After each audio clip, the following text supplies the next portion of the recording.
Hello nursing অ্যাসপিরিয়েন্টস।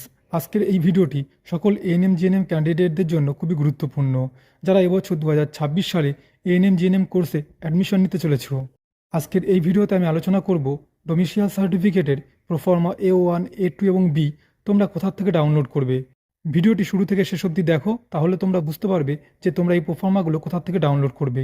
এই proforma download করতে গেলে তোমাদেরকে প্রথমে গুগলে গিয়ে West Bengal joint entrance examination বোর্ডের অফিসিয়াল ওয়েবসাইটে যেতে হবে। তারপর ওখানে এক্সামিনেশন বলে একটি অপশান থাকবে, সেখানে ক্লিক করবে। এক্সামিনেশন অপশানে ক্লিক করার পর তোমাদের সামনে দেখবে লেখা আসবে WBJEE, জেনপাস Yuji, JELET, ANM GNM. এখান থেকে এই এএনএম জিএনএম অপশানটিকে ক্লিক করবে। এএনএম জিএনএম অপশানটিকে ক্লিক করার পর তোমাদের সামনে এএনএম জিএনএম এর একটি পেজ ওপেন হবে। ওই পেজটি ওপেন হওয়ার পর তোমরা ওই পেজের একটু নিচের দিকে যাবে, দেখবে একটা বক্সের ভেতরে লেখা আছে নিউজ অ্যান্ড ইভেন্টস। ওপর থেকে তোমরা 13 নম্বর লিঙ্ক পর্যন্ত যাবে। 13 নম্বরে যে লিঙ্কটি থাকবে সেখানে লেখা থাকবে proformas for certificate of ANM GNM 2026। এরপর ওই লিঙ্কে ক্লিক করবে। ওই লিঙ্কে ক্লিক করার সঙ্গে সঙ্গে তোমাদের ডোমিসিয়াল সার্টিফিকেটের প্রোফর্মা A1 A2 বি এবং মেডিকেল সার্টিফিকেট চলে আসবে। এরপর ডাউনলোড অপশনে ক্লিক করে তোমরা ওই প্রোফর্মাগুলো ডাউনলোড করতে পারবে।